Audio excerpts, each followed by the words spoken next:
5 red lights, and we will be underway straight away this time for once for the Hungarian Grand Prix.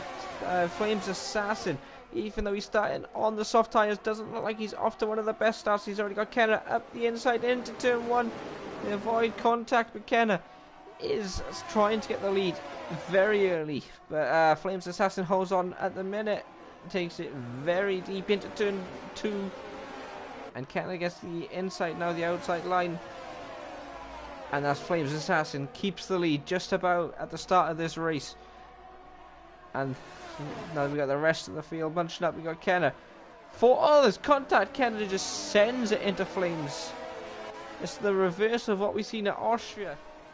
But now we got Snitsy right on the back of Jason as DRS does get enabled this lap. They won't have it on the main straight, but they will have it in the next DRS zone. Snitsy looking for the inside.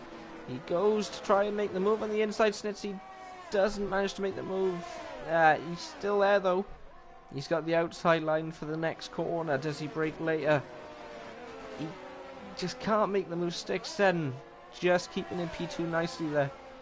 Just putting his Haas right where he needs to. This is going to help Jen Serino close the gap as well. Lacking a little bit of patience, I think, Kenna here, as he's been trying to get past for a good couple of laps now. But we move back up to the action with Snitsy and Seddon. Snitsy, the inside, just breaking as much late as possible. He's lost it though. He went too slow around that corner and he's just lost it. Let's give CDM P4. And let's give Seddon a little bit of breathing room. He still has Jen Serino behind though. Leave a like. The highlights for this race will be out over the weekend. If you don't want to stick around for the long race, you can watch it. A shorter version coming out soon, but Kenna getting past CDM nicely. CDM just can't keep that position, so that's Kenna is now on the hunt for Snitsy, unless CDM can hold him up even more, which I don't think he will be able to do as he stays behind. But CDM and what's his name? Oh, James Ney is pitting, as I just seen the car around. That's Snitsy again.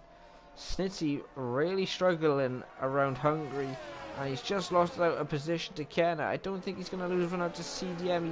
He just manages to stay in front after that spin, but CDM is going to be looking to make a move on the into turn 1 or even before.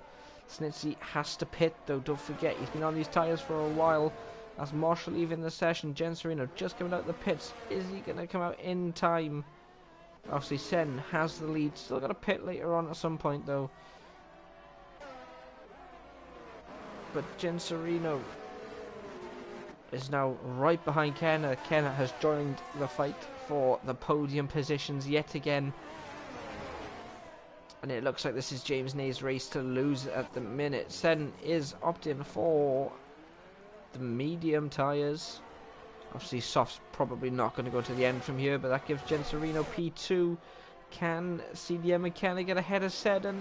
There's a little bit of contact between CDM and Kenna, and it looks like Kenna's going for the switchback, but doesn't make it stick. Now CDM's got another Haas in the way, and as I'm clicking the red button and clicking the red button, you know what I mean. But CDM just managing to get past Jason on them cold tyres. Is he going to slow Kenna down, or is he going to let his teammate by? Because Seddon still needs to warm them tyres up. But CDM currently sitting on the podium with Seddon. He needs to pull a gap on Seddon though, because Seddon does not have any penalties, and this could be a J7 penalty. Kenna is not looking likely to sit on the podium with these time penalties, as we got King James spun before.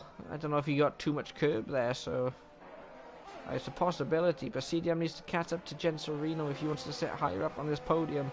Still got to pull a gap as well, so he wants to get in the DRS. Sen will have DRS as we come onto the main straight. So what's going to be the cause? Is Seddon going to be able to make a move into turn 1? I don't think he's looking to make the move though. late on the brake setting as he committed to one. He gets pushed a little bit wide, not off the track this time as he did by the truck fireman, but CDM just manages to keep P1 as they come into the next corner. But CDM braking well late, taking it a little bit wide. That could keep his Alpine in P3. It does for now. And that's going to keep these two fighting for another lap. CDM really needs to pull this gap now. They're following Genserino in the tow as he's going for the outside line yet again. He seems to like this outside line when he's trying to overtake someone. Has he got the grip? We can't see them. No, now he can, and he has got past, but they're coming into the next corner. And Jason did have the better line to into the next corner, and that is Jason up to P2. That's Snitsy. CDM's off into pit again as he got wing damage from that little contact with Mohamed Guna, to be honest. As Snitsy is out of the race. Is that going to cause a safety car? That is a safety car. We have a safety car. And that's going to bunch the field up. That's really going to help. It's going to be a sprint to the end. So CDM is obviously on the soft tyres. He's going to want to make a move into turn 1. It's going to be interesting to see if anybody reports, because we do follow real F1 rules as well as some of our own. But that is James Ney. He is away. And the lapped car is not moving out of the way. Some position. Genserino is down to P4. What happened to that restart? Mohamed Guna up to P3. Always grinding up to P5. He's lost a position now to Genserino, who's back up to P4. I'm not really sure. I was caught sleeping in that safety car. CDM is past James Ney. Genserino just needs to be within 3 seconds. There's a car around. Is that CDM? That is CDM. Trying to unlap himself with a little bit of time is pointless, really. CDM will finish a lap down, but the eyes are all on Genserino as he could take a win. Has he won this season? Genserino has not won a race this season, and he just needs to stay within 3 seconds to win the race. As James Ney has pulled an 8/10 gap, but it's not enough. Genserino pulls very deep. Mohamed Guna, all three obviously sitting on the podiums. James Ney is about to cross the line, but it's not to win at Hungary, because Genserino crosses the line within 3 seconds. Genserino wins at Hungary. James Ney comes home in P2. Jason gets the final podium position with P3. What an exciting ending to what's been a fantastic race. There's going to be some incidents obviously to look at, but Genserino is the talk of the race. He's just won himself his first OBF1 Tier 2 Season 5 race.